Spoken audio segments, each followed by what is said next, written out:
going? Move. Listen, how's everybody doing? Y'all okay? I haven't seen you guys in a minute. I was looking forward to seeing you.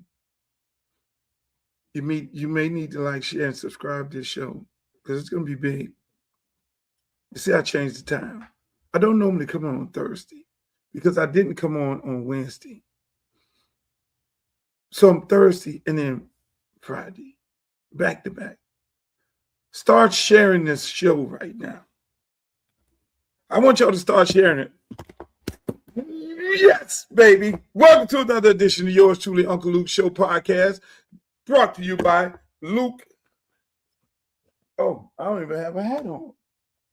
I don't have a hat on. I'm warrior down today, baby. Yo, you like this hat? I'm not giving you one. This is one of the last few. That's a warrior hat. But I want to welcome you guys to the yours truly, Uncle Luke Show podcast. We are brought to you by Luke Records. You can go get all your Luke gear at www.lukerecord.com. Hey, shouts out to everybody who's on YouTube. I love you guys. Shouts out to everybody that's on Instagram. My Instagram account is Uncle Luke Real One. Make sure you go over there and follow me because I'll be on there every now and then. And over there on Twitter, same thing, Uncle Luke Real One. On Facebook people, I love you people on Facebook. I want to say this here. Facebook is amazing. It's so many people tell me about what's going on Facebook. I'm just going to keep it a buck. I don't really go on Facebook like that because when I go on Facebook and I go into my DMs to see who's in there looking for me, it's like a bunch of old women with bad bodies. It's like a bunch of old women with it's like bullet wound. It'd be like stretch marks. It's like, I'm like, y'all somebody mama. Y'all are somebody mama. Why are you sending me, Luke? I always love you. And I'd be like, yes, I want to respond to them and say, yes, I love you too. But at the same time, no, we can't do that. You got to go be somebody's mama. Jack, you see the dog, I let him loose and he just goes and you got to watch him. Sit. Listen, man, I'm just saying, y'all can't be in the DM like that on Facebook. And Instagram is even worse. It's the BBL party. BBL with the long eyelashes. You think do I look like a guy who like BBL? Do I look like the guy who likes BBL? No, I do not like BBL and long eyelashes. Just imagine me going to dinner with the BBL. Pow, pow, pow.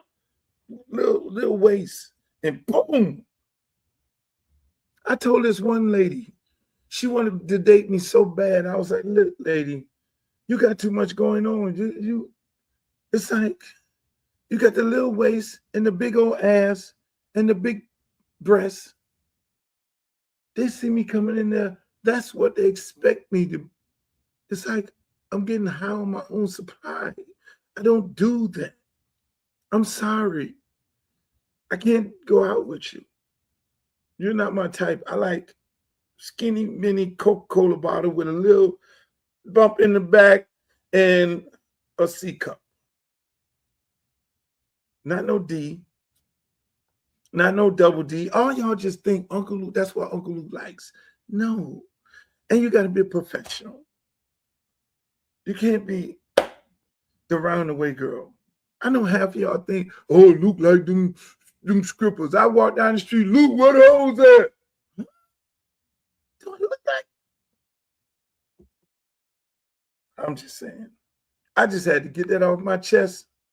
And on Twitter, it's the most narcissistic people in the world on Twitter. You people are the worst. It's like Twitter is filled with everybody that hates their life. People on Twitter hates their life, especially if you go into a Twitter space. It's like Clubhouse on steroids. They all hate each other. You tweet something and there's 20 people on there saying something that they hate. It's amazing. All right, ladies and gentlemen, when I normally start the show, I want to know where you guys are from. Tell me where you're from. In the words of Uncle Al, God bless his soul, where you from? Where you at right now? Put in the chat where you're from so I can put you up here. I need to know where you're from. I need to let the whole world know that the whole world is watching. Because what people have a tendency of thinking is that I'm only talking to people in Miami, Florida. Under no circumstances am I doing that. You see, I'm talking to Glo from Baltimore. I see you, Go from Baltimore. We got Palm Beach County in the building. Palm Beach County on Sunday. I'm going to make a big announcement on the Glenna Milberg show to let you know if I'm running for Congress. And if I'm running for Congress, a large part of Palm Beach County, I will be representing. Hey, what's up? That's right. It's yours truly, Uncle Luke, up in the building, baby. Hey, we're going to have us a good time. What's up? The beans, the Poke and beans. The Poke and beans is in the building. Hey, I see y'all over there on the beans. There it is. Hattie Bird. I see you. Yep. What kind of Florida is this? Hey, Vanna. Oh, yeah. Hey, Vanna. I know Hey, Vanna. Hey, here we go. Yep. Let me put my glasses. Where's my glasses? I can't be doing this without my glasses because I can't see shit. Motherfucker can't see nothing. When I put the glasses on, I can't see. Here we go. Let me put my bifocals on. Oh, my God. And they're dirty. How can I do that? I need somebody to clean my glasses, but no. I can see clearly now. The rain is gone. Oh, we got more people from Maryland up in here. Hey, there we go. There we go. Yep, we got Boca Raton up in the building. What's up, Boca Raton? Yes, sir, buddy. Hey, well, who else is here? I got Streeter coming in here later on tonight. Hopefully he'll show up. This is a really big show tonight.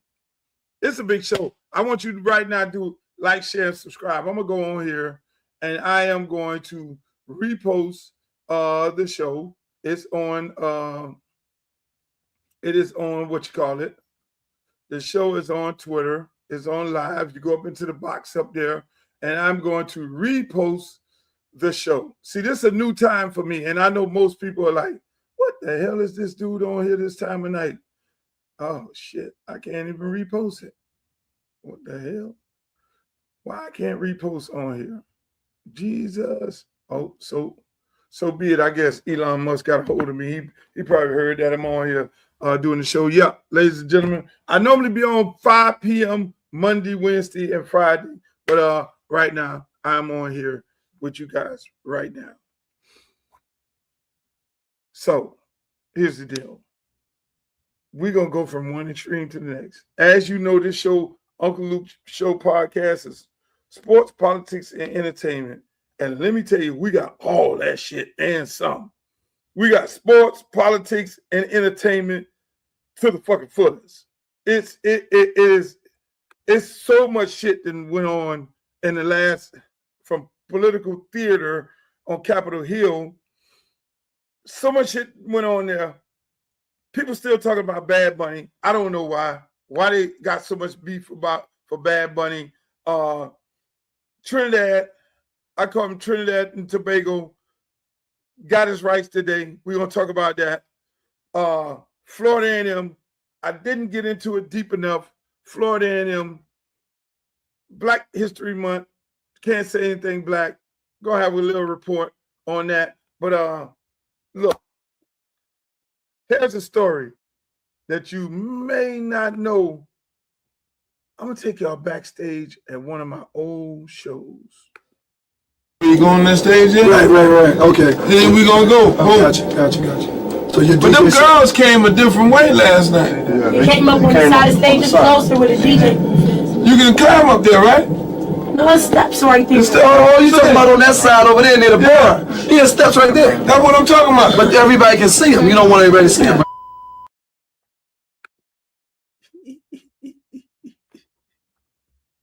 That's backstage to one of my shows. I thought that was real funny to show y'all. But let's go here. Where y'all want to go first? Y'all want to do Pam Dundee? Dusty Rhodes' daughter? Where y'all want to go? Pam Bundy, I do y'all want to go Bad Bunny? I got Trinidad and Tobago, Pam Bundy. Fuck it. Let's go to this crazy bitch here. This bitch crazy. Perpetrators, and you're ignoring the victims. That will be your legacy unless you act quickly to change course. You're running a massive Epstein cover-up right out of the Department of Justice. You've been ordered by subpoena and by Congress to turn over 6 million documents, photographs, and videos in the Epstein files, but you've turned over only 3 million. You say you're not turning over the other 3 million because they're somehow duplicative, but we know that there are actual memos of victim statements in there. And you also took down the Department of Justice's prosecution memo from 2019. So it's clearly not all duplicative, but even if it were, why not release it? Just release all the duplicative stuff. In the half you did produce, you redacted the names of abusers, enablers, accomplices, and co-conspirators, apparently to spare them embarrassment and disgrace, which is the exact opposite of what the law ordered you to do. Even worse, you shockingly failed to redact many of the victims' names, which is what you were ordered to do by Congress. Some of the victims had come forward publicly, but many had not. Many had kept their torment private, even from family and friends, but you published their names, their identities, their images on thousands of pages for the world to see. So you ignored the law, and even with over 100,000 employees at your disposal, you acted with some mixture of staggering incompetence, cold indifference, and jaded cruelty towards more than 1,000 victims raped, abused, and trafficked. This performance screams cover-up. Convicted sex trafficker and groomer Ghislaine Maxwell opened the gates of hell to Virginia Giuffre and hundreds of other victims, as Virginia recorded in her remarkable book, Nobody's Girl. But when Maxwell was subpoenaed to come testify before Congress, you and Todd Blanche quickly moved her from a higher security prison to a minimum security camp in Texas, where she's enjoyed 5-star treatment, including catered meals, private gym time, and access to a therapy puppy.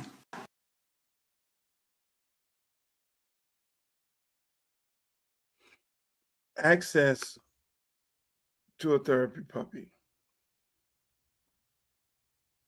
I'm just saying, man,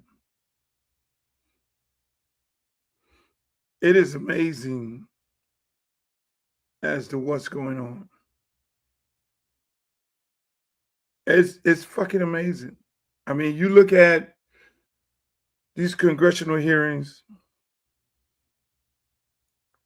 and you just like you could only shake your head. You could only shake your fucking head that these things are happening in the United States of America. I can't make this shit up. I mean, Pam Bundy was the AG in the state of Florida. I think Pam Bundy is a smart lady. She's definitely dug in for Trump. She's dug deep in for Trump. I mean, whatever he tells her to do, she does it. I hope she's making a lot of money out of this. Because I don't, you know, when Trump presidency is over with, these people like her and Kash Patel and all of them got to go live a regular life. They can't go to a new job and say, oh, I was just doing the job of the president. Who in the fuck is going to hire them? Well, then again, they got a bunch of racist people in the world. So I guess they're looking at the racist people who love what they're doing when they know it's wrong. Look, let me just say this for the record. And I don't even bother with this Epstein thing. You cannot have a person as a sex predator, convicted sex predator, him and his co-conspirator, Elaine, who's locked up just like the congressman just said. You cannot have these people locked up, convicted for prostitution, prostitution, sex trafficking of underage little girls, and you have a long list of people who went to the island, a long list of people who hung out with this dude and did things to these little girls. But nobody gets arrested. No fucking body gets arrested. You can't do that. You can't do that. You cannot do that. You can't have a long list of motherfuckers and then you put these women out there as if you're upset that they're coming forward and you redact you put their face out there. Little girls, there were little girls at the time. This is bad. This is bad. And I'm just going to say, you people in MAGA, because obviously if y'all don't push back on it, then the president is going to dig in deep. The president, he ran off the fact that he says he's going to open up all the Epstein files. This man ran and said, I'm going to release all Epstein files. He said he's going to release the files, and you voted for him. And then he just leaked some of the files out. Now you're 3 million pages. I ain't never know. Look, how the fuck do you do over 3 million goddamn emails? Look, I ain't never seen no shit like this. And then they said they got 3 million more. Put the mere fact back to the issue at hand. Why does nobody not get in jail? Go to jail. How the fuck can you do that? How in the fuck can nobody go to jail? And these little girls were raped. And you got the victims that's coming to these hearings and they coming forward saying, I was raped. What? And nobody go to fucking jail? I got homeboys, and most of y'all on here right now. I got homeboys who they suspected of drug dealing, and they put them in jail for conspiracy. To later on find out that they look, when you're in the hood and you got hood lawyers, you know they can fucking put you in jail just by saying, hey man, you got to bring the package over here. Oh, we got you on wiretap, said bring the package over here. So we're assuming you talking about the package or this and that and da-da-da and all that. And they lock your ass up for 20 years. You know that in the hood. We know that in the fucking hood. That's like hood law. Police want to put you in jail, they can put you in jail. The feds can put you in jail at any time. So now you're going to tell me a bunch of motherfuckers with a convicted sex trafficker, him and his co-conspirator, this lady, who they put up in a goddamn luxury hotel, prison, they committed a crime. They went to jail for a crime. Okay, so if you traffic little girls for sex, who the fuck did the little girls mess around with? Shouldn't they go to jail for messing with underage girls? I mean, MAGA, what the fuck? Y'all caping for that? Help me understand this. You dig that deep into supporting your candidate. You dig that deep into supporting your candidate that it's okay. It's okay until it's your daughter. It's okay until it's your daughter. It's okay until your farm crops don't have nobody out there to harvest. the crops and you're losing money. It's okay when you're losing money. It's okay when it's your child. This some amazing shit. Some look at this fucking Van Bundy. Here we go again. I'm going to put up another document from a witness who called the FBI's National Threat Operations Center because I believe you just lied under oath. There is ample evidence in the Epstein file. Don't you ever accuse me of a crime. I believe you just lied under oath, and this is all on videotape. You said there's no evidence of a crime. I'm showing you. Here is a witness statement who called into the FBI's Threat Operations Center. He drove Donald Trump around in a limo. He overheard what Donald Trump said to Jeffrey on his cell phone. He was so angry, he was going to stop the limo and hurt Donald Trump. And he met a girl who said she was raped by Donald Trump and Jeffrey Epstein. She later had her head blown off, and officers at the scene said that could not have been suicide. No one at the Department of Justice interviewed this witness. You need to interview this witness immediately. Epstein should rot in hell, so should the men who patronized his operation. And as we say here today, there are over 1,000 trafficking victims, and you have not held a single man accountable. Shame on you. If you had any decency, you would resign right after this hearing. That, of all the testimony I heard, was the wildest shit. The limo driver was listening to all this. The limo driver listening to all this to the point where he wanted to get back there and fight somebody. The lady blew her head off. The cops then reported that this is not a suicide. It's a lot of fucking suicides. It's a lot of suicides going on with this shit. It's a lot of fucking suicides.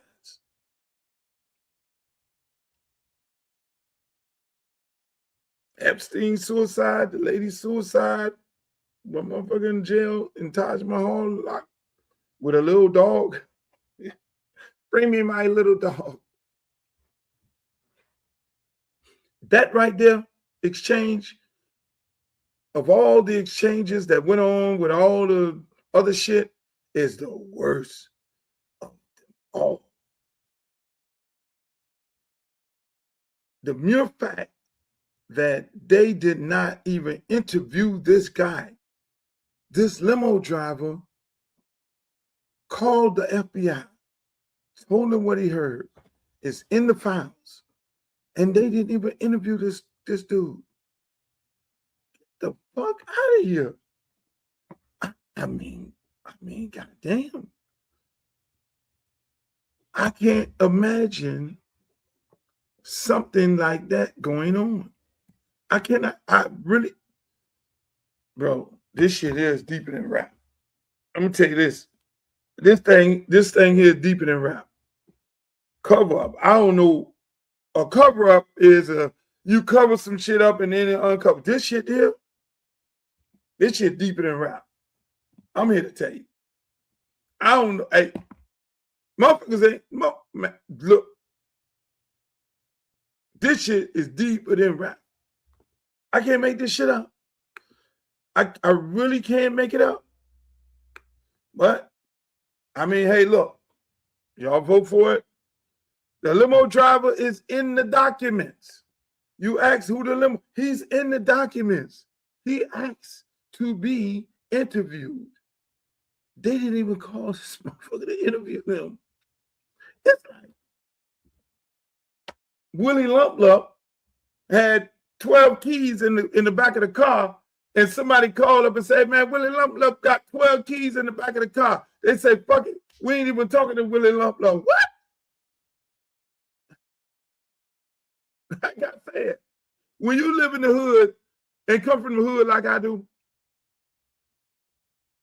you know a lot of friends who went to jail for conspiracy, who they ain't had no gun, they ain't had no drugs, But just the mere fact that they know that they sell something or they're in the game doing something, they seize their property, seize the money out the bank, take all of everybody. They just take all the shit, and they don't have nothing.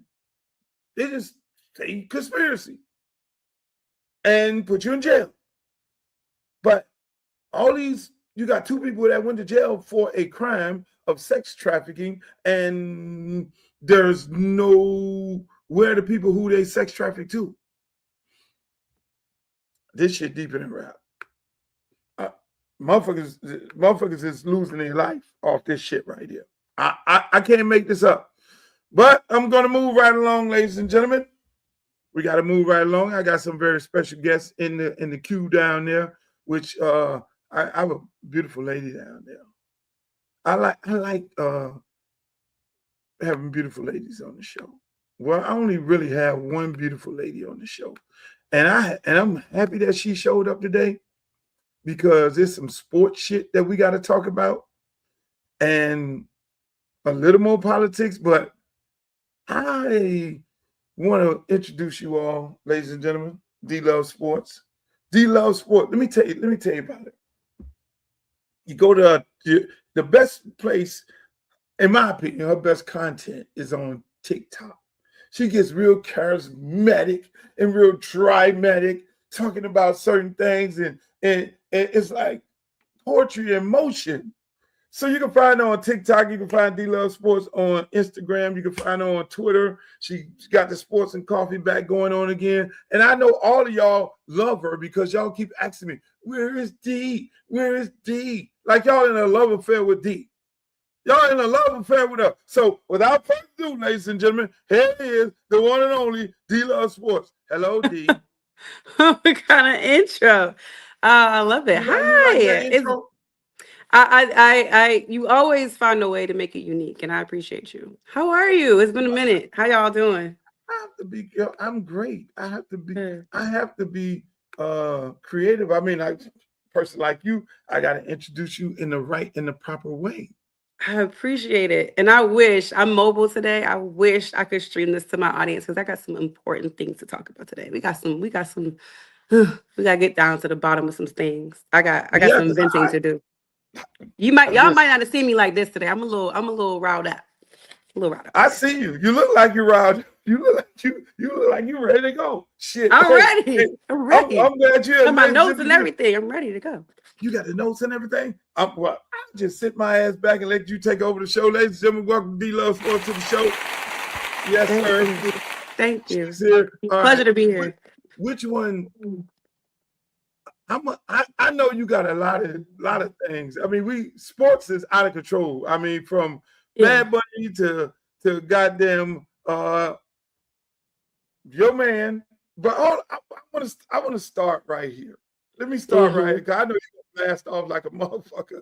I'm gonna start right here, because I let the best for last. No, we'll go right here.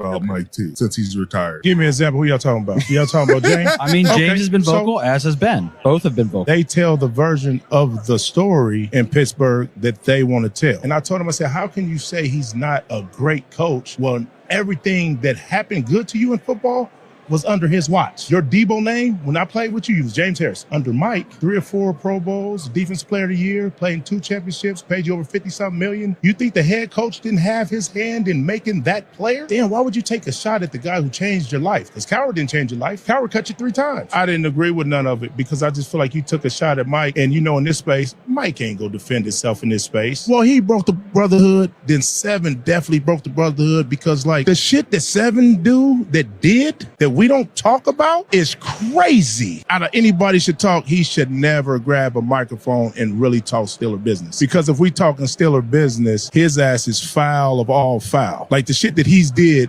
is foul of all foul. He's not a good teammate. Won a Super Bowl with him, but the person, he's just not a good teammate. Damn. I know, look, ladies and gentlemen, D is an expert on Pittsburgh Steelers. Mm-hmm. She saw the shit coming a mile away 2 years ago. I'm like, no, they're never going to get rid of Mike Tomlin. D like, no, they fucking with Mike. and she called out the messy shit that fucking Seven was doing, Ben Rothenberg before it happened. And look, we have a Pittsburgh Steelers expert. I'm just like lost for words because Mike T, Mike T, that's my guy. I fuck with Mike T. So do I. I'm just let you go. You the expert. You just take off. Listen, Blast off. I'm sitting there chilling. Shout out to Joey Porter. I actually was in that space watching him work behind the scenes. So I've seen Joey on the set with Cam. I speak to Joey all the time.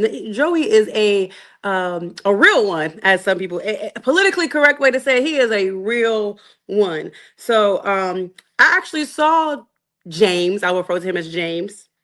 And Deba, I'm sorry, I don't refer to him as that. James and Joe Hayden, love Joe Hayden. He is one that I also enjoy.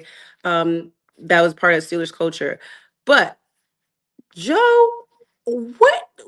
Porter, why would he lie? One, because I know people were like, "Oh, he's lying." Why? Why would he lie?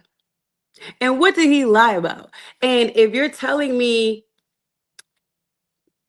he cannot state almost the same thing that James is stating, you have a personal experience with someone that makes you feel like that he's not a good coach. That's what James Harrison ultimately said. You don't think he's a good coach because of how he treated you, and then you blamed it on something about a coaching tree. Let's not even go there, right?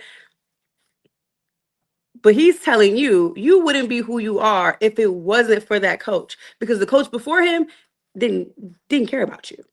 He said you were James Harrison when I met you. You became that nickname after this coach got there and made you and paid you what you were worth and valued. Okay.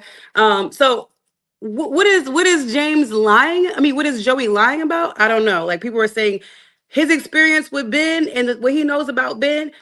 In his mind, it makes him foul. If you have a relationship with Ben and you think he is the best thing since sliced bread, then that is your relationship with Ben. Just like James is saying he don't think Tomlin is all of that. That's because he didn't have the best relationship with Tomlin, and for whatever reason.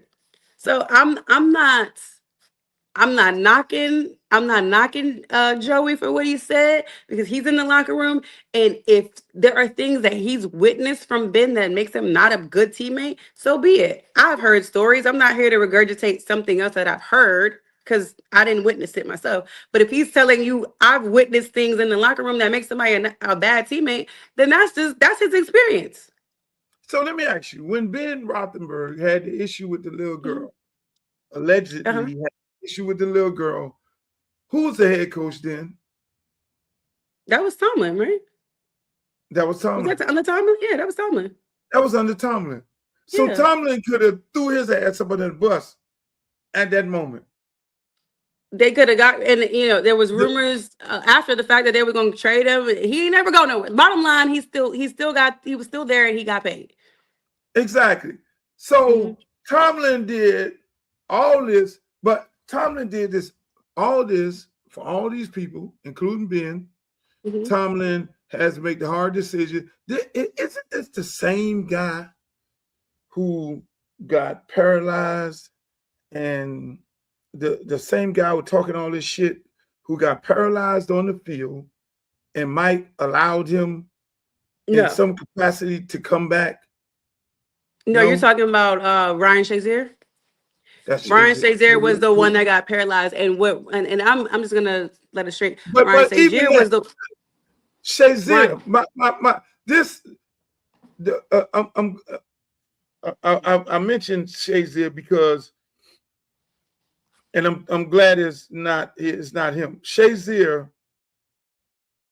I'm mentioning Shazier because it shows what type of heart this man has. That he would still allow this young man to come be a part of the organization, be a part of the team after he got severely injured. That's who Mike Tomlin is. Yeah. And Ryan even came out and said that he held linebacker meetings at his bedside when this man could not walk. So, that goes beyond, what you said. So this is, if you're telling me he's not a good coach, but obviously he's a good person, you know what I mean? Like, I'm trying. You know, my question is: have you ever heard anybody shit on a white coach like this? After he's retired? I do it to Sean Payton. No, yeah, but players. As a player, I don't recall a bunch of players, black players, coming out shitting on a black coach. I don't recall. I really shitting on any coach. I really have never heard or seen this. All of a sudden, all these people coming out against Mike Tomlin like that, and he's a good man. I mean, the man is gone. He's retired. He's out there with his kids. So the guy, just like you said, the guy who put all this money in your pocket, the guy who could have cut your ass, the guy who developed your ass. I thought I heard that this guy who running his mouth got cut 3 times. Coward cut. According to Joe, Coward said he cut him 3 times. Coward cut James Harrison 3 times. Coward cuts James Harrison 3 times, and Mike Tomlin don't. It's the bottom line. Niggas ain't shit. I can't. It's just a little bit of ungratefulness going on for me. It's just ungrateful, and niggas ain't shit. Emotional, like you emotional. Like he did something, he hurt your feelings.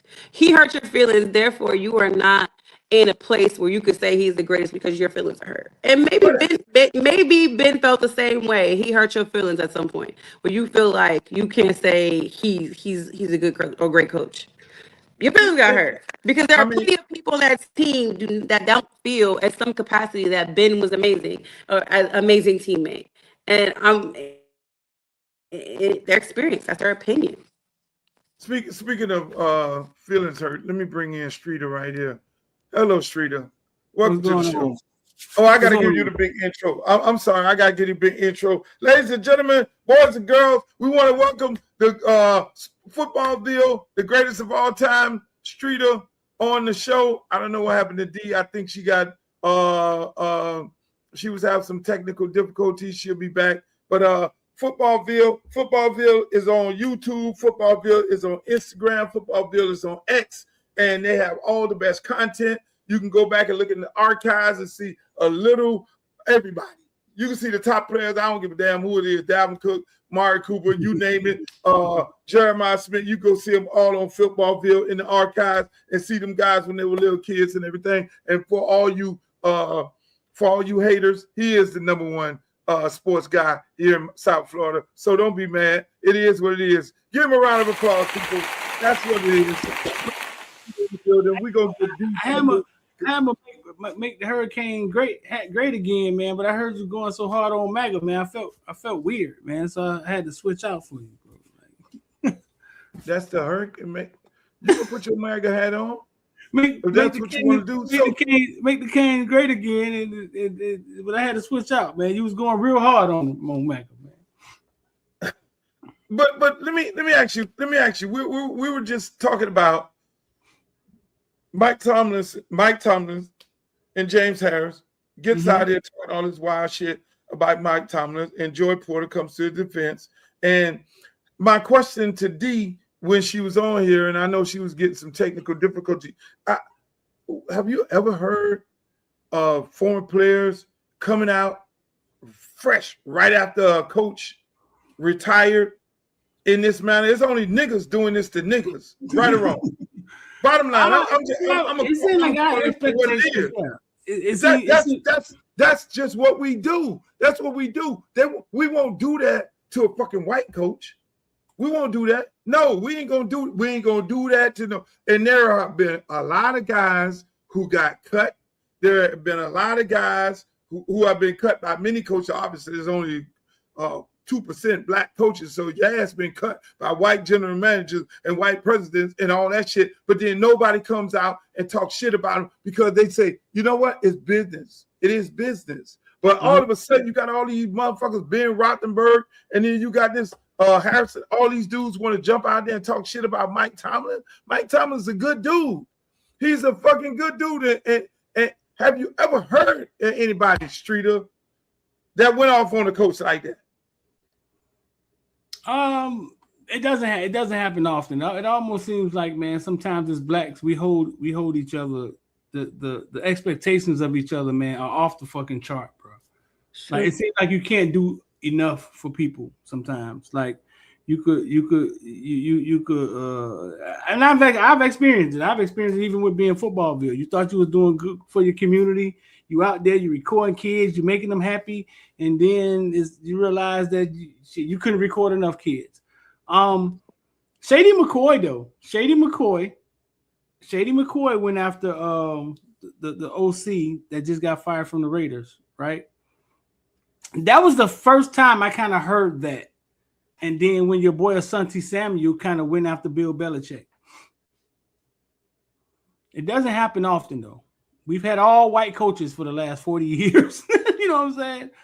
It doesn't happen often. And Mike Tomlin is if you go watch the interview of him on the Pivot, Mike Tomlin, it should change. Like anything you thought about him, it should change your whole mind on who he is as a man, his philosophies, and things that he believes. The first episode? Yeah. Yeah. I don't disagree with you. D, when did this shit start? Because I remember you talking about it on your show, Sports and Coffee, that there was some Ben Roethlisberger was saying some little slick shit. So I mean, once Ben started doing his podcast, you've been following them for the longest. You to the point where you saw the bullshit happening, and you've been still a fan. You travel with the team. You go all over the place until this year. You say, "Fuck that! I don't like how they doing Mike Tomlin." So you saw it happening, and you jumped off the bandwagon. I ain't never seen a person jump off the team that they love, that they travel with all over the country like that. I mean, when the fuck did this start? So, first of all, can you hear me? And I feel like I had to put my glasses on. How's my sound? Yeah, good. Okay. You putting your glasses on because you can't see. You know, D. No, I felt out of it. I wanted to be included. So when Ben first retired and started doing his podcast, that's when he started to being vocal about what was going on with the Pittsburgh Steelers, giving his offensive takes and advice. And then you slowly start to see when he didn't agree with what Mike Tomlin was doing, or when, he thought things were stale and so on and so forth. So he had a platform to speak his opinion, but Ben Roethlisberger, there were talks about him when they picked up Mason Rudolph. I think Ben Roethlisberger is the reason why the Steelers haven't been able to be successful, because he would allegedly throw a fit if they tried to go after another quarterback. They threw a fit when he threw a fit about Mason Rudolph. He loved Josh Dobbs. Now, he had a great relationship with Josh Dobbs, but him and Mason Rudolph, that's why you see Mason Rudolph in them Joey Porter comments like, preach. Because he was not a great teammate to certain players for whatever reason. And that's the truth. Like, Marquise Pouncey could be mad about it. Zach Banner can be mad about it, but that's their experience with Ben. I'm sorry. Like, if they didn't have a great relationship, that's what it is. But I think once Ben got his podcast and was able to vocalize, things about Mike Tomlin that, didn't align with everybody. Everybody don't fall in love with Mike Tomlin for whatever reason. I'm sorry. Sometimes I feel like he's too real, and people can't relate. People cannot relate to being real because they're not real themselves. Hey, in my mind. Again, I got people in the chat. People in the chat saying, guys, they talk shit about Chip Kelly. Chip Kelly, yeah. Mm-hmm. Yeah. It's up and down the chat about people, and we encourage people to jump in the chat, because if you heard anything of this level and of this magnitude after a coach has retired, put it in the chat. That's some good shit. But I'm just what just what in this climate of football, and football has always been a game where you get cut. Football is a game where you lose your job to another person. Football has always been a game where it's real sensitive, where a guy gets paralyzed and you're still welcome back to the team. Football is a game where you can do great and move to another team and they'll welcome you back, like the Indianapolis Colts welcome Edgerrin James back. It's just a sport. I mean, Warren Sapp, he finished his career somewhere else. He's in the Ring of Honor at the Tampa Bay Buccaneers. So it's a giving game. Some guys, like you say, you normally hear guys back in the days. You would hear guys get salty at college coaches, put them out there, get the team put on suspension or whatever it may be. But you're talking about motherfuckers who this coach signed off on giving you millions and millions of dollars to feed your family after you fucking got cut, and you running out there saying slick shit about him. That's just some bullshit. Antonio Brown never became a bad person until he left Pittsburgh. Well, I won't say that. Let's not go that far. But I'm not saying. What I'm saying, you may not be aware. You may not be aware of his antics. They may not have been highlighted.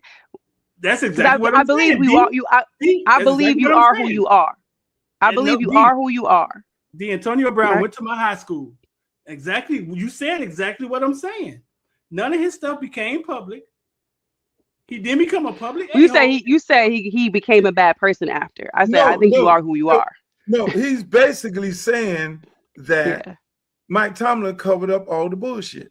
That's it. I don't think he did it for. I think he because he understood the player and he was doing him a favor by not throwing him out there. This is the type of dude Mike Tomlin is. A good he can relate. guy. He can adjust. That's the thing. You can adjust. He is definitely somebody is a chameleon. He can adjust to the individual. He can talk to you based on what you need. You know how they have the love languages? That's what he does. He knows your love language and he can talk to you in your love language as a coach to a player.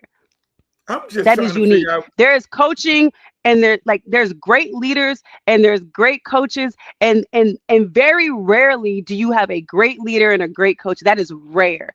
People don't understand the difference between good leadership and good coaching because the two often don't meet. I'm trying to figure out when Ben Roethlisberger, got upset. Look, let's take Ben Roethlisberger. Dan Marino, Jimmy Johnson. No, was it Jimmy Johnson or Nick Saban? Which one told Dan Marino he got to lay it down? Nick Saban, right? Nick Saban. I thought it was Saban. I don't know. Woo, that's a good one. I don't want to be wrong. Everybody in the chat. Which one? Jimmy Johnson. I think it had to be Jimmy Johnson. In the chat, y'all better help me out in the chat because they might. I got these experts on here, and I ask them a question. So that's beyond my age group. That's my age group. That's not about my age group. So had to be Jimmy Johnson. Same situation. Nick Saban was with Jason Taylor. That was way later, I think. Okay, so Jimmy Johnson. So Jimmy Johnson comes, I think it was Jimmy Johnson. Jimmy Johnson comes in and, hey, Marino, you ain't got it no more. You need to lay the shit down.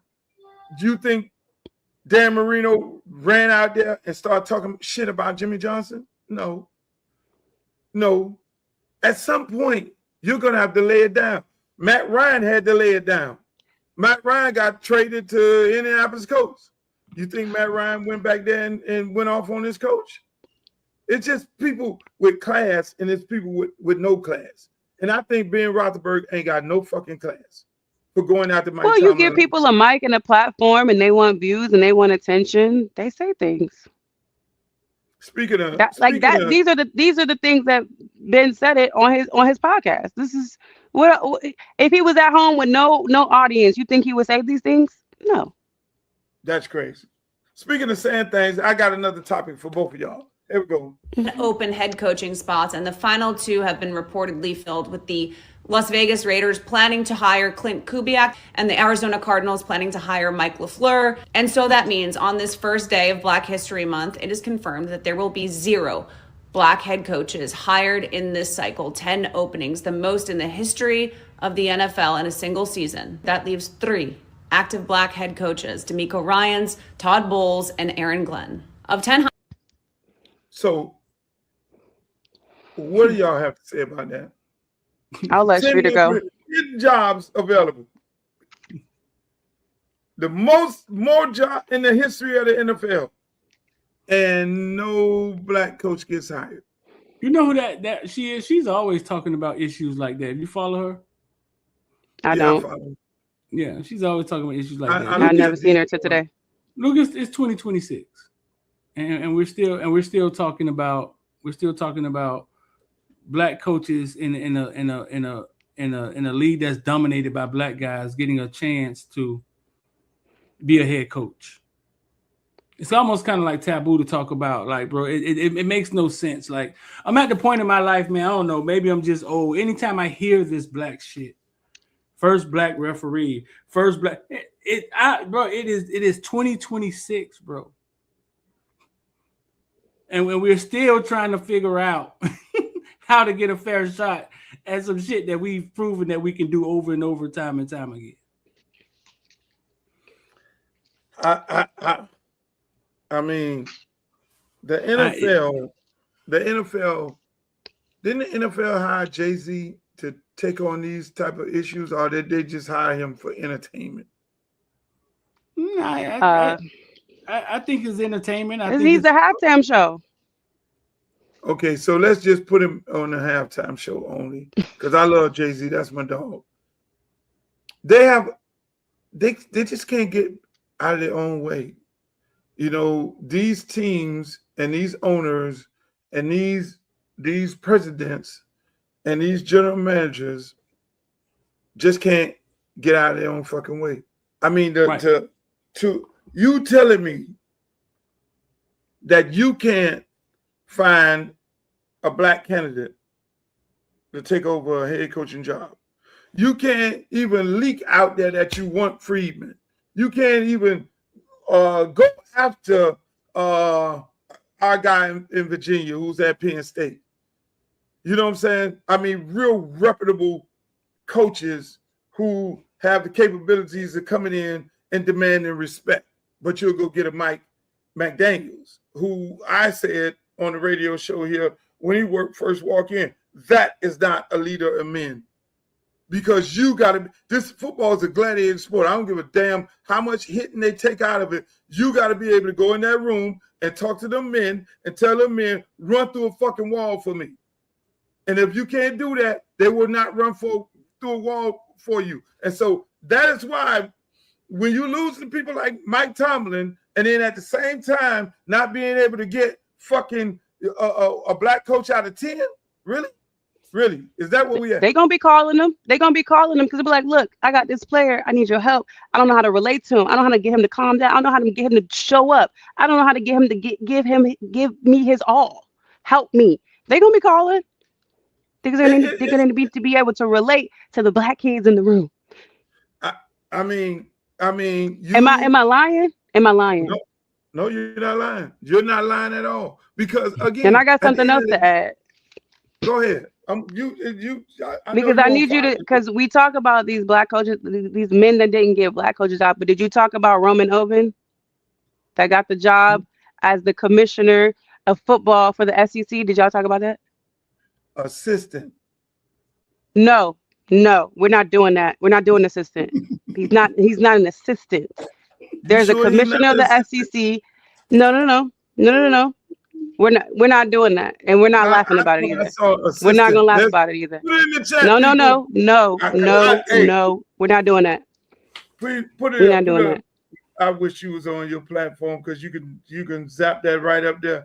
Hey, what y'all looking? He is the associate commissioner of football. There's no assistant in that. There's the commissioner of the SEC.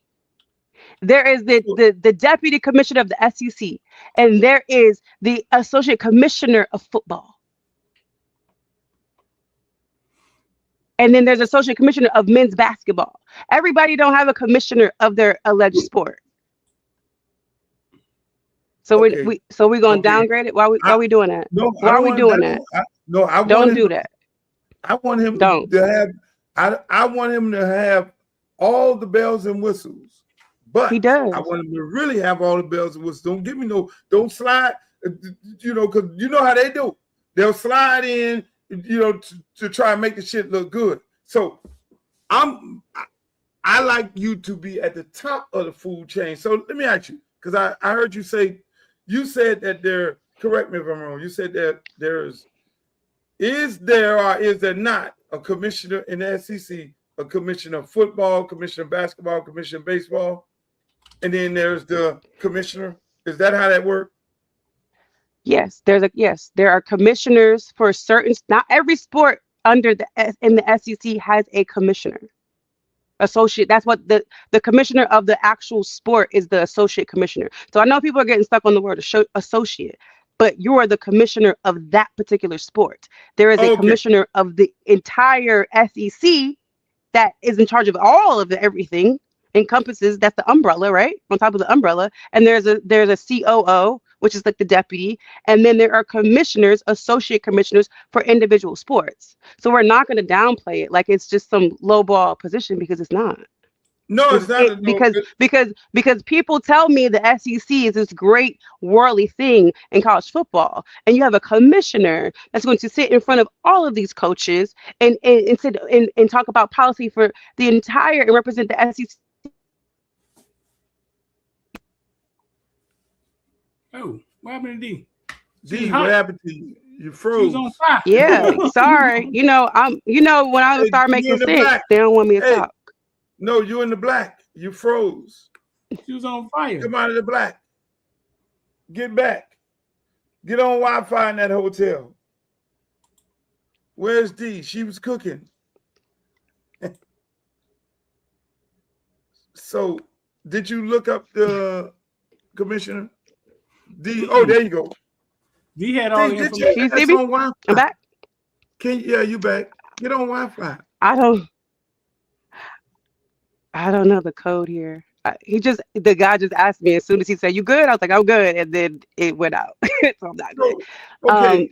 So I was on a roll. I'm sorry. I'm very passionate about this because you were saying you were explaining that there's a commissioner he's the commissioner of football. So my question to you, and you said he'll be sitting there before all these coaches and as the commissioner of the SEC football. So now my question to you, because I think the SEC is the most racist league of all leagues. They got all these hillbillies in that league. They got the Hedges. They probably they also have a black woman as an associate commissioner for women. For women, I forget the exact title, but she's also associate commissioner. So look, I did a little bit of research because I was curious. So the Tiffany Daniels, you can't even find a lot on her, but she is associate commissioner within the SEC. And now you have Roman Oben, and I'm highly bothered because we sit up here and we have these conversations about Black coaches not getting jobs, and we have people online that say, "Oh, when a Black coach messes up, it sets everybody back." But we also don't sit up here and celebrate when moments like this happen because we don't find it significant enough to celebrate. But if this Black man happens to mess up, it's entertaining enough to talk about how he failed. But what we need to do is celebrate how he can help other people get in positions to be successful. But we don't think it's entertaining enough. It's not on ESPN. I searched it this morning. It's not on there. They ain't saying but if I search that Black man got fired, it's gonna be on there. But if that Black man getting hired, it's not on there. And y'all should have a problem with it because y'all so pro-Black. Y'all should have a problem with it. Yeah. Let me ask you: under his leadership, you think they're gonna hire more Black coaches in the SEC? Because I don't think they have one, and I don't recall them having one for a very long time. Well, they hired a Black man to be the commissioner. Yeah, we gotta celebrate that. That's a start. We do, and we're not. And a lot of people are not celebrating it. And it's February. Did he do a press conference and like outline the press release came out yesterday? He didn't do a press conference. He's still working his NFL job right now. And and I think it's the job of the media to do what they're supposed to do. But it's not entertaining enough. It's no scandal, right?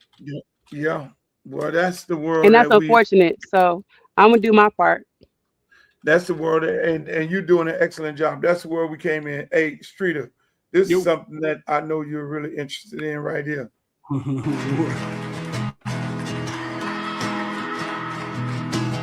Trinidad, 6 years. Oh, Miss baby, Trinidad. Trinidad and Tobago. Trinidad and Tobago. Yes. Trinidad. Hey, I got to interview Trinidad, man. I got to interview Trinidad before they play Miami. Luke, he over 4,000 yards. You know what I'm saying? I think 30 touchdowns or something like that. But the day they asked him about the end of the game versus Miami, was that a pass interference? And he said, yeah, he thought it was a pass interference. I'm not sure why they asked him that in the middle of the goddamn in the middle of his trial, but I'm happy he came back. I think the story is what the transfer portal, one of these good transfer portal stories. The kid could play. The accuracy that he showed me that night and the fight that he showed me that night. The kid can play, and for him to come from the level he was and put on in the SEC like that, I think if somebody deserves another chance, bro, he deserves another chance. Let me ask you, with a guy putting on like he did in the great year that he had, and he 4,000 yards, and let's be real, he wasn't the original starter at the beginning of the year. No, it was Austin Simmons. Right. So this guy put up 4,000 yards, probably missing how many, 1, 2, or 3 games? Because Austin was the original starter at the beginning. He missed many. He missed maybe 2. Austin Simmons got hurt early. Yeah, maybe Austin 2. gets hurt early. So he misses 2 games and still put up 4,000 yards. Went crazy. And went bananas. Why? And I spoke to him. I spoke to him at the Adidas party down here for the national championship game. Had a nice conversation with him. Me and Dave, Austin dad, he introduced me to him. Shouts out to Dave. But I'm thinking, with not that many quarterbacks coming out this year, the quarterback pool is horrible. Why wouldn't he go into the draft this year? Why would he go back? Probably the information that he got. I mean, they didn't invite him into the combine, right? Really? No. After putting up 4,000 yards, I mean, Mendoza only put up 2,000 yards. No, I know. He didn't even get invited to the combine. Probably the information that they were hearing. It's kind of weird too, because also Oregon quarterback you would have thought would have jumped to the draft. But I think so. He's not coming back. I thought he was coming back. He's not coming back. He is coming back. That's what I'm saying. I thought he would have left. You thought he would have left? Why stick around? Yeah. It's a weak draft. Why stick around? What was the reason for sticking around? But Luke, I think because next year is going to be low. I think it's the money. I think the money is slowing the thought process of going to the next level down for a lot of people. If people don't realize, these kids are getting like big time money. I was with a kid one day 2-3 years ago, and he had to write down how much he was getting paid a month, and it was $30,000 a month. And the lady made a mistake. We were going to buy a car. The lady made a mistake and said $3,000. $3,000. We got to the end. She was like, "Okay, who's going to help him?" Nobody's going to help him. Nothing. He said $30,000 a month. You know what I'm saying? Yeah. So D, does this stifle the growth of the NFL when these guys are staying in school and trying to stay in school, trying to get another year because you're going to get $10 million a year? You got a motherfucker at Miami just got $10 million, and I'm pretty sure Ole Miss gave him a boatload of money. to be there. Mark Cuban told Mendoza, "I'll give you $39 million to stay." I mean, what's the point of going to the NFL now? I mean, I think it forces the NFL to be strategic, and I think it forces the NFL to do the thing that they don't want to do, have some patience, because these coaches have maybe one to two, let's say a 2.5 year term as a new coach to make something happen. I think you grow patience when the cream of the crop ain't there in the draft. So but I think it's going to the other part of it, when you look at the economics of it, the NFL, they all go into the meeting over there in fucking Boca every year. Yeah, in Florida. Come up with a number of what they're gonna pay. And if you look at the NFL, every draft year it only goes up 10%. If you're drafted number 122 last year, you're gonna get 10% more of number 122 this year. You feel me? And so the same thing goes on as the first pick in the draft. He's going to go get maybe 10 or 20% more than what he got the year before. You know what I'm saying? Yes, quarterbacks pay is guaranteed versus everybody else. So when you look at the economics of it all, that's where the NFL is going to have to make a change, because they're now competing against another professional sports, and that's called college football. I don't think they grasp that part of this shit, because you're that's why I'm speaking.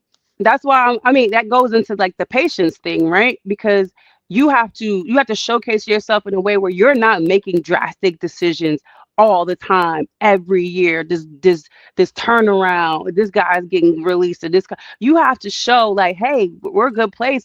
We're not a toxic environment. Don't you want to come here and play? Like you're almost like sitting on people's couches again, right? Like if you're one of those bottom teams like the Jets or somebody, you have to find a way to be enticing to the top quarterback. Yeah, Streeter, let me ask you, if you know Fernando Mendoza, you interviewed him when he was a fucking kid at the University of Miami camp. I mean, why in the fuck would he turn down $39 million to come back to go to the fucking Raiders with no offensive line, who you just saw Gino the Bambino get murdered every week?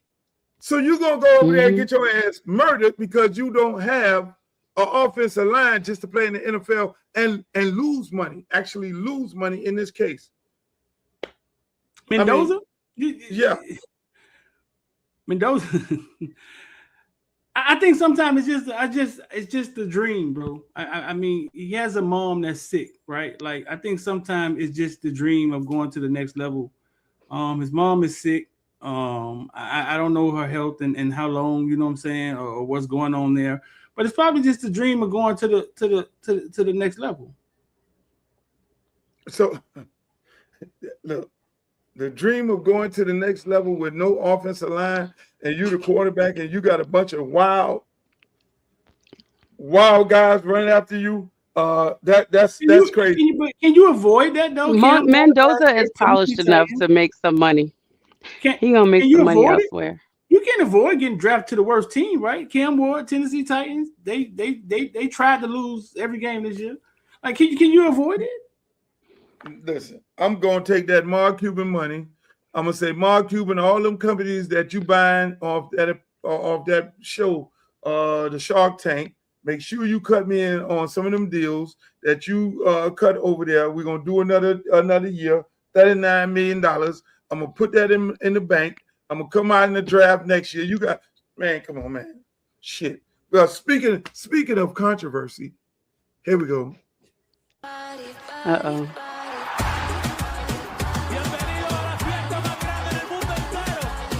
I knew it was gonna be some mess. Slow that bitch down.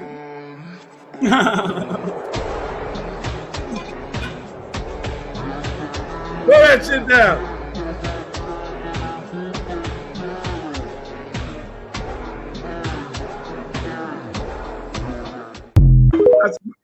I swear to God, all them girls in LA got no ass whatsoever. Man, that was random as hell. So tell me, I mean, why? Here we in a country that a large percentage is Spanish, Espanol. A large percentage of people in the United States of America speak Spanish. Here in Florida, I don't know if it's the same everywhere else. You have to, in order to get into a public university in the state of Florida, a high school student has to take a Spanish class and pass the motherfucker in the state of Florida. But mind you, the governor now just the other day said, oh, no more Spanish tests on the driver's test. You're going to have to do it all in English, and you can't even have an interpreter. I just don't want to understand that part of it, the contradiction of it all, but that's a whole nother movie. Puerto Rico is a part of the United States, last time I checked, and all these motherfuckers got a problem with Bad Bunny doing a concert in Spanish. I mean, what's the problem here, in y'all opinion?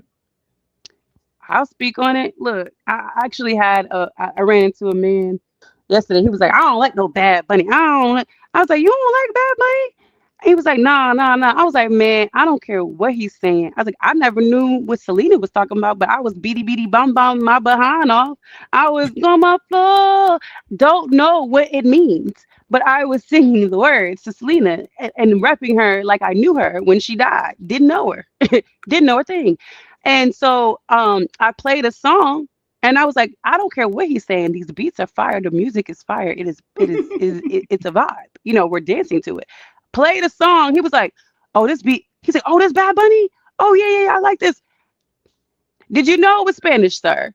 Like he was not complaining when I was playing the song. Didn't even realize it was Bad Bunny. The music is good. So I feel like we got attached to the thought of something that separates us. You've hung on to it, and you can't even enjoy a good beat because that Monaco beat is fire. I don't care I didn't even know it was in Spanish at one point. That the hoo like you know what? That is fire. Streeter, yeah, I mean, what's the problem, Streeter? I mean, you look like a guy. I mean, you've been living in Miami. He look like he bothered, right? You live in Miami all your fucking life, Streeter. Anything that give me Cardi B close up, I'm good with it, bro. I'm good with it. I'm good with it. Anything. Well, Cardi B on tour right now, so you can go. She is. Hey, listen, and she looks good. Usher asked you to come on stage, nigga. If Cardi B asks you to come on stage, motherfucker, I'm carrying the crates. God damn it. I'm coming with you, man. If she's single right now, I might ride up behind her when she go to bend down like that. He ain't doing none of that. Don't lie. Don't get up here and lie. Come on, hey, you single. I'm bring Bad Bunny back again. If he gonna give me Cardi, all right, he can sing in Spanish all he wants to. Listen, man, all of LA, all of California is Spanish. This shit is called Los Angeles. Like, what? I don't know what the big deal was. Y'all only happy when they working for you and shit? When they taking your goddamn shit to your car at Home Depot? That's the only time y'all want to respect Spanish people? Like the grapes in your wine is picked by people that speak Spanish. So I don't want to hear it. I don't care. Yeah, it didn't bother me at all. And plus, man, my brother spotted Cardi B in the crowd at real time. He was like, man, hey, it's Cardi. He spotted her in the thing dancing. I had to rewind. I had to go check Twitter. Was that Cardi B? But yeah, bro. Cardi was everywhere Super Bowl. She was everywhere. She was outside. Cardi, yeah, if you're going to give me Cardi B, I'm right after this shit.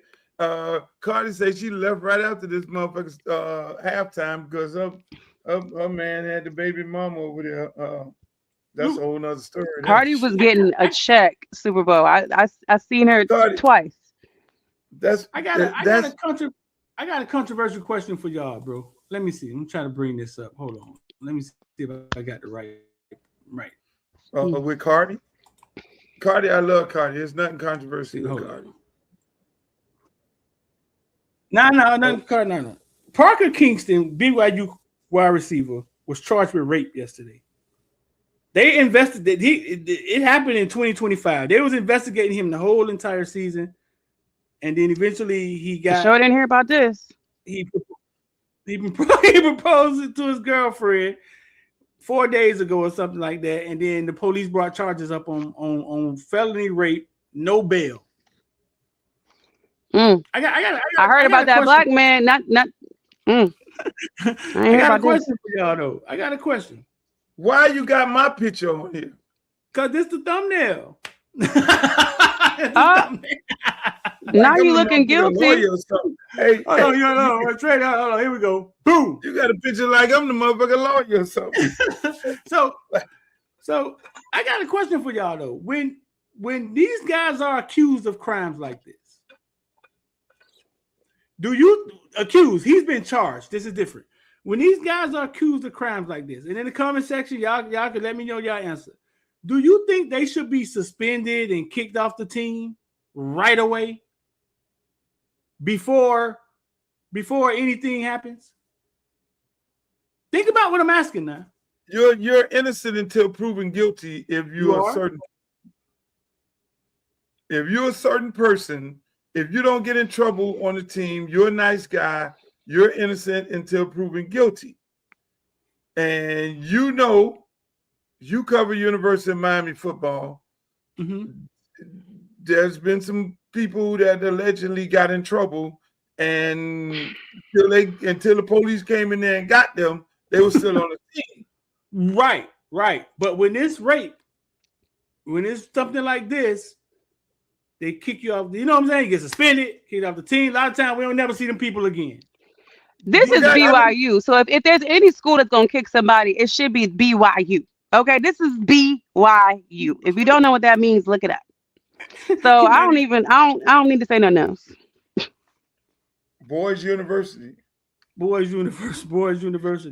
No, because look, it's hold on. Somebody that was once trying to create an insurance was saying that was wrong. Like when these guys, because the person had been accused in college, falsely accused. Miami is a different story. BYU, this should be a no-brainer. That's all I'm saying. They gonna get him code wise. They gonna get him. He ain't supposed to be hanky-panky. He's supposed to be in the Bible. He is supposed to be in the Bible. He is not supposed to be in vaginas. Okay, that's all. I thought at BYU you can't have a girlfriend. Ain't that the school where if you what did I just say? I just said he's supposed to be in the Bible. He ain't supposed to do that. Yeah. So how does he get married? Well, he got married after. Well, he proposed 4 days ago. Then they brought up charges from another young lady from a year ago. So okay, now let me put my conspiracy theorist hat on, and I'm just gonna say, I think so. You know how it is. D gonna kill me for this one. But I know. That's why I'm over here like, God dang. Wow. Go ahead. Damn, you falling on the fucking dog. Okay. So let's set the stage. This happened a long time ago. He proposed now. All of a sudden, what's a long time ago? The boy is 12. What's a long time ago? When did it happen, Freedom? Yeah, but a year ago. A year ago is not a long time ago. Okay, a year ago. That's even worse. A year ago, he gets charged, right?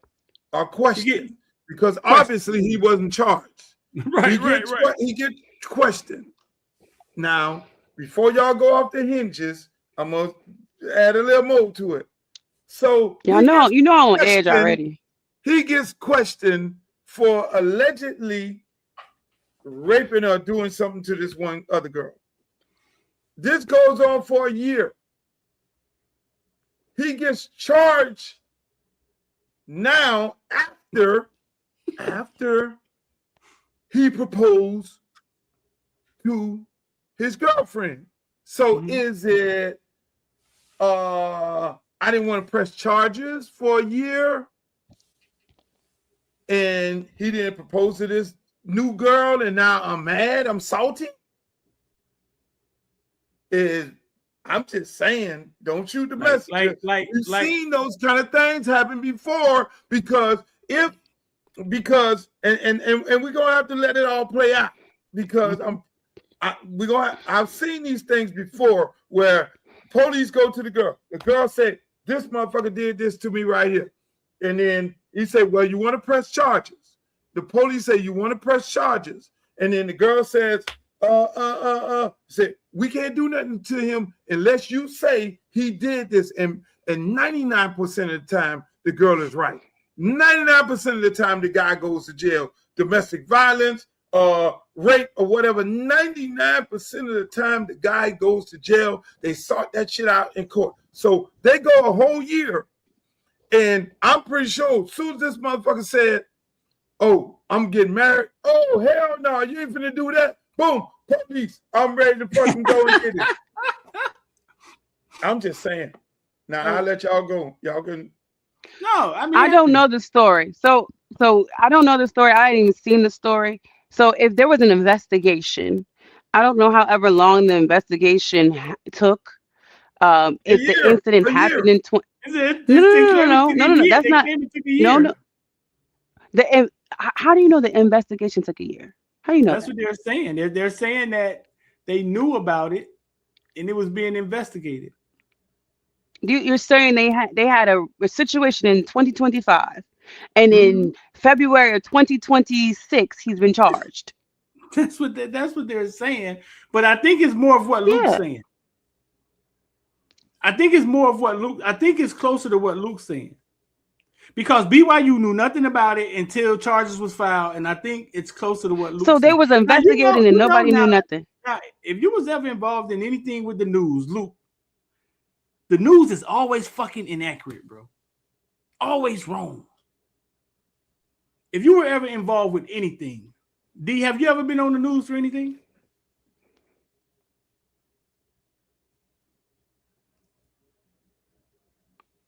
If you was ever involved on the news for anything, the news is always inaccurate, dog.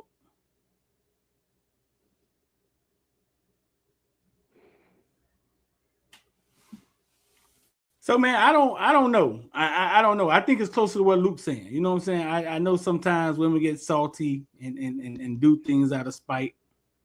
I don't know. Being a lawyer in the room, I would say who Wi-Fi bad now? No, not my Wi-Fi. No, I can I got the joystick where I can remove myself like this. I can appear like this. You got bad Wi-Fi. You got bad Wi-Fi. You stop it. You being bad. You have bad Wi-Fi and deal with it. Hey Luke. I didn't become a bad dad in one of my relationships until I introduced my kids to my new girlfriend. What happened to D? Where you at, D? D been playing hide and go see the whole show. Well, where the fuck is D? Listen, man, the bottom line is when you investigate somebody for a whole year, 9 times out of 10 in these situations, the law wants the woman to press charges. And the woman don't press charges. Until the woman press charges, that's when the law does what? Then, hey, I got a witness. Then that's when the law automatically press the charges. There you go. You can't be hiding and shit. Your Wi-Fi went. Hey, but that's normally happens. Normally happens. The law comes in when there's a domestic violence issue, and they say, "Hey, what happened? Oh, he beat me up. Okay, all this. All right. Okay, fine. We go down. We need you to do a statement. We need you to press charges, and we're gonna lock his ass up. Then we'll have a hearing and everything. If the girl does not press charges, then it's investigated. They just put it in a stack, say it is being investigated because they have nothing to charge nobody. D done got missing again. So I think that's what the case is in that situation right there. But here we go. I'm trying to get D back before I go to this next topic, because it is absolutely crazy. There she go right there, Miss Bad Wi-Fi. You need to go to a 5-star, 4-star hotel, sweetheart. I can't hear y'all. You can hear us now? We can hear you. We can hear you. What hotel she at? How you know she might be at a 5-star? She had the dude drop in. D is at the dude drop in. Damn, El Palacio. All right. Here's my other topic right here. All right, here we go. For the last 2 years, Florida's public universities have been banned by state law from using tax dollars for diversity, equity, and inclusion programs. I spoke with a student with a historically black university. She says there's... Put it back up there. Where's D? D, you there? D struggling, man. Let D get herself together back there. There we go. Hampton. For the last 2 years, Florida's public universities have been banned by state law from using tax dollars for diversity, equity, and inclusion programs. I spoke with a student with a historically black university. She says that there's been a change to how they celebrate Black History Month. What were some of those words that you were having pushback on? So it was Black was one of them, affirmative action I heard about, and then women as well. It's those words Aaliyah Stewart in her final year at Florida A&M College of Law says she was told couldn't be broadcast or published as she makes flyers for her organization, Black Law Student Association. We couldn't use the word Black in Black History Month. We needed to abbreviate it. I took those concerns to the university. They replied with this statement. In part saying Florida A&M University has consistently been in full compliance with Senate Bill 266 and Board of Governors Regulation 9.016. We support and have implemented the policy direction established by the governor, the legislator, and the Board of Governors as it relates to DEI and consistent with related federal court rules. So, Streeter. Nope. I always start these kind of conversations off by saying elections have consequences. You vote this kind of shit in as a governor, and this kind of shit comes back to haunt you. And unfortunately, ladies and gentlemen, Dee has technical difficulties. She's trying to get back on, but it is bad for more reasons than one. And it's very, very important that people know the politics of it all, which I don't think people see this story and say, what the fuck? What the fuck? They want to go off on FAMU. FAMU president is not the issue in this case. The issue is the governor. When you're the governor of any state in the United States of America, there's public colleges, public schools.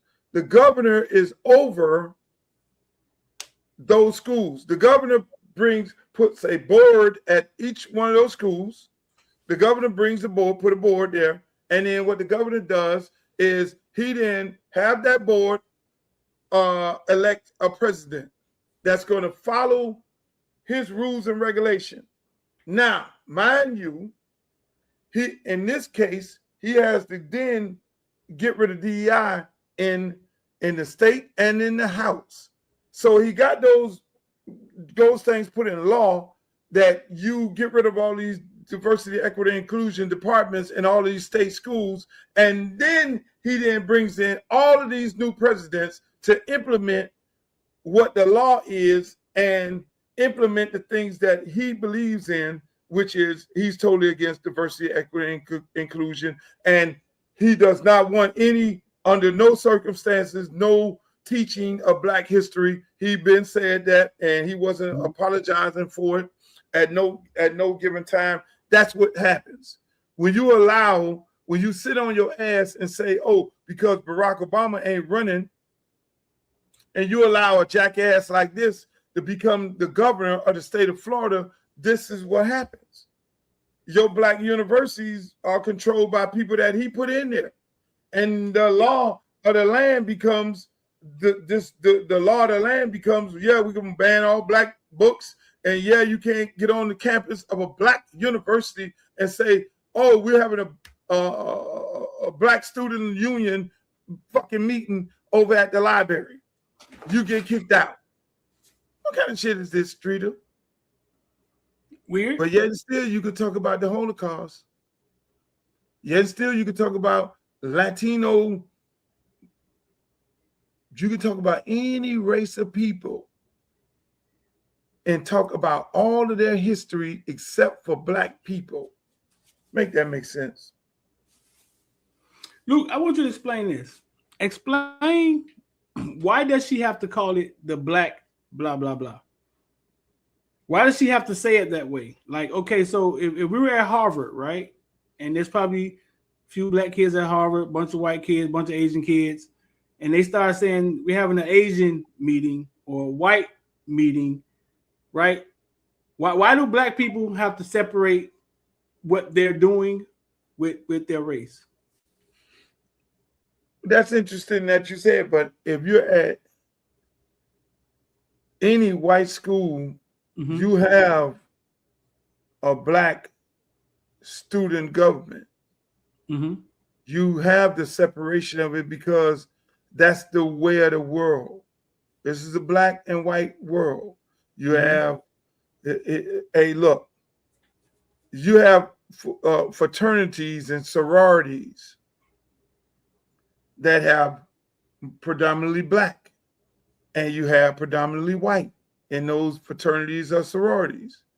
Not too many Black guys can pledge gamma, whatever the hell they want to call it.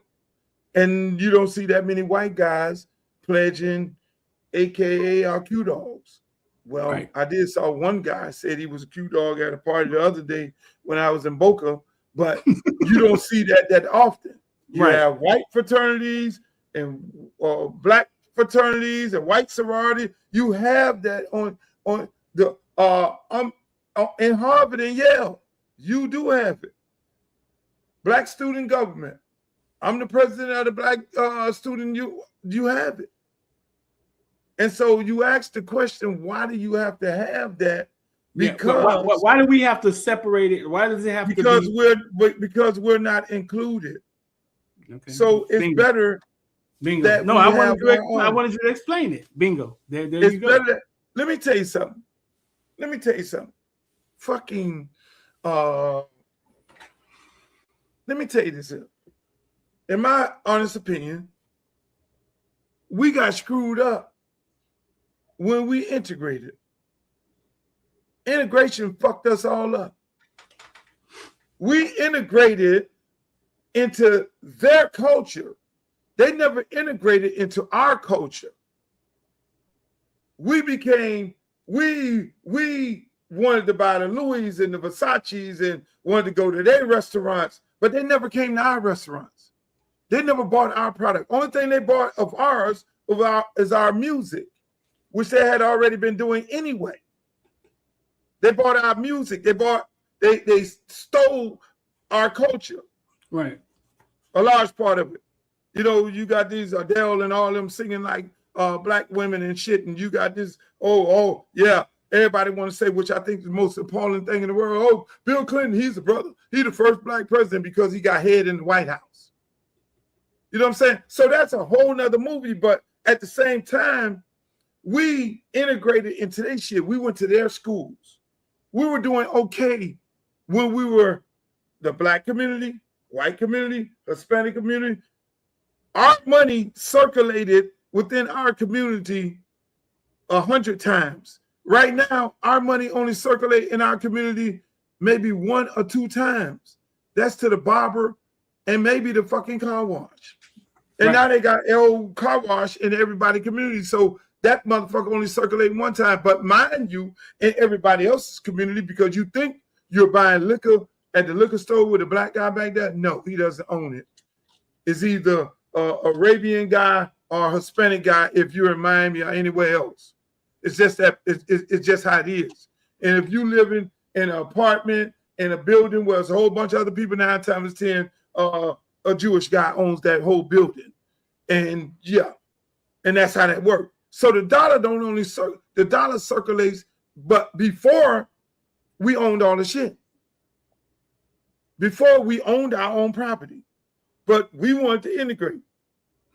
We wanted to go to school on the beach, which me, We wanted to go buy all these goddamn clothes. We want to go to American Heritage. I am so great. I'm better than all the other niggers because I go to American Heritage. I go to St. Thomas High School, and I'm just gonna be their slave, and I'm gonna be playing football, and I'm gonna be their fucking entertainment. We are their entertainment, Streeter.